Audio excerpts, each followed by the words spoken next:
Wala nang maraming paligoy-ligoy pa, diretso sa punto na. Maiksi lang ang komentaryo, pero diretso sa punto.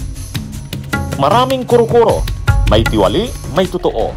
Dito, sa Puntong Diretso tayo. Punto Diretso. O mga kabunyog, mga kababayan, mainit na balita ngayon, papalitan daw ni Charo Santos si Cristina Frasco bilang Department of Tourism Secretary. Ano yan ha? Matindi yan kapag nangyari yan. Ibig sabihin yan, talagang nilaglag na ang Frasco at ang Garcia ng Cebu.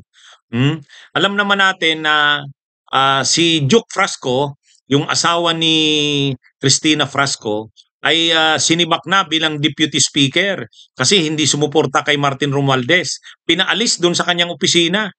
O ngayon, pero siyempre si Cristina Frasco, na asawa ni Duke Frasco, secretary ng DOT.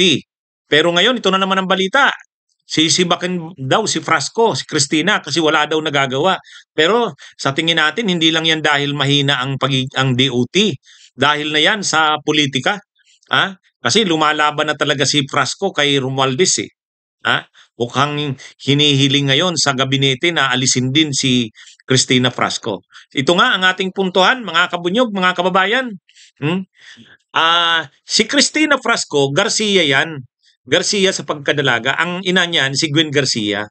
Ang asawa ni Cristina Frasco ay si Duke Frasco, isang malaking politiko sa Cebu Province. Si Gwen Garcia, yung ina niya, ay gobernadora dati ng Cebu. Pero si Duke Frasco, yan ay congressman at hawak nila ang politika ng liluan ng Cebu. Ngayon, na mag-asawa itong si Duke Frasco at si Cristina Frasco. Nang maupo si PBBM, ginawang sekretary ng DOT si Cristina Frasco. At kanang kamay naman, isa sa mga deputy speaker sa Kamara, si Duke Frasco. Ang problema, natalo si Gwen Garcia sa Cebu bilang gobernadora. Ikinabigla ng marami yon. Natalo kay Pambari 4. Si Pambari 4, Duterte yan, kandidato ng Duterte. Pero ang sinisisi ng kampo ng Frasco at ng Garcia, natalo daw si Gwen Garcia dahil kay Romualdez. Kasi pinaghahandaan na daw ng Romualdez na tatakbo sa 2028 si Yeda bilang gobernadora ng Cebu. Si Yeda ay asawa ni Martin Romualdez, taga Cebu.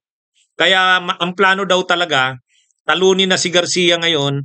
Pag natalo ngayon sa 2028, ang lalaban na si Yeda Romualdez. Kaya lang, hindi naman, ang sabi naman ng kampo ni Romualdez, hindi totoo yan. Walang plano si Yeda na tumakbong gobernadora ng Cebu Province. Pero, siyempre, hindi naniniwala ang pamilya ng Garcia at ng Frasco. Talagang tinitingnan nila na si Romualdez ay kalaban na nila. Sa katunayan, sa eleksyon ng pagka-speaker ng Kamara, isa sa mga nakikitang lalaban sana si Duke Frasco. At susuportahan, nung bandang huli, nang hindi natuloy si Duke Frasco, susuportahan sana nito si Albi Benitez o kaya si Toby Chanco. Itong tatlo ang kalaban ni Romualdez sa House. Mga kasamahan nila sa administrasyon, pero hindi siya suportado bilang speaker. Si Duke Frasco, Toby Chanco at saka Albi Benitez. Pinaalis ngayon bilang deputy speaker, tinanggalan ng opisina itong si Duke Frasco. Kaya matindi na yung away ng Romualdez at saka Frasco. Kaya lang yung asawa ni Duke Frasco, secretary ng DOT. Ngayon, biglang nag-press con ang mga kongresista, yung mga kakampi ni Martin Romualdez. Sabi nila, dapat piyasa ng budget ang Department of Tourism kasi palpak, wala naman daw nagagawa, non-performing. So ngayon, may mga nananawagan na palitan na sa pagka-sekretary ng DOT si Cristina Frasco. Siyempre, ang pinag-iisipan niya na nasa likod niyan, kampo ni Romualdez. Ngayon, pinufloat yung pangalan ni Charo Santos Concio. Yung sa ABS-CBN, yung artista. Pero kapag inalis si Cristina Frasco, at kung totoo nga yan, wala na. Ibig sabihin, yung Frasco at Garcia ng Cebu, talagang kalaban na ng Romualdez. Ang tanong, kapag ba ganyan ang nangyari, baka humiwalay na rin sa Marcos ang Garcia at ang Frasco. Kapag nagkaganyan, malaking ano yan, pwersa yan sa Cebu. Kaya lang, saan naman pupunta sila Garcia at Frasco? Hmm? At saka, ang kalaban ng Garcia at Frasco doon ay Bari 4, tao ni Duterte yun. Anyway, umiinit ang politika ng Cebu. Talagang tumitindig itong si Frasco na kalaban niya ang Romualdez. Sa tingin natin, itong mga napapabalitang papalitan si Cristina Frasco bilang DOT Secretary nito ni Charo Santos ay bahagi ng away na yan ng mga Frasco at ng Romualdez. Hindi natin alam kung maaapektuhan yan yung alyansa sa Marcos. Kasi si Cristina Frasco, dating spokesperson ni Sara yan. Spokesperson ni Sara yan nung panahon ng kampanya. Kasi ang Garcia at Frasco ng Cebu ay suportado ang Marcos Duterte, yung unity team. Nung nag-away ang Marcos Duterte, sumama ang Frasco at ang Garcia kay Marcos kaysa kay Duterte. Pero hindi maganda ang relasyon ng Garcia at ng Frasco kay Romualdez. Kay Marcos okay. Pero syempre, hindi naman papayag si Romualdez na ganoon.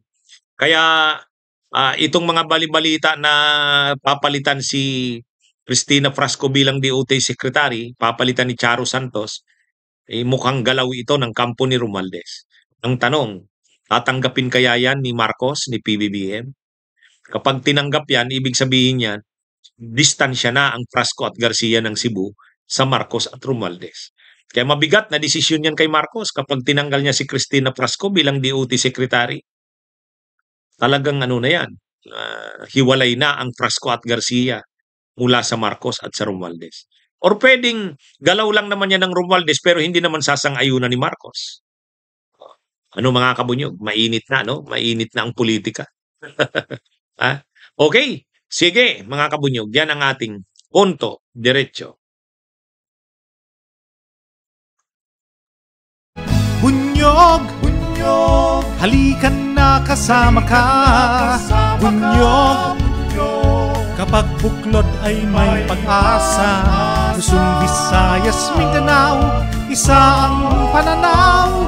Sa bagong Pilipinas ang bunyog isisigaw. Bunyog, bunyog.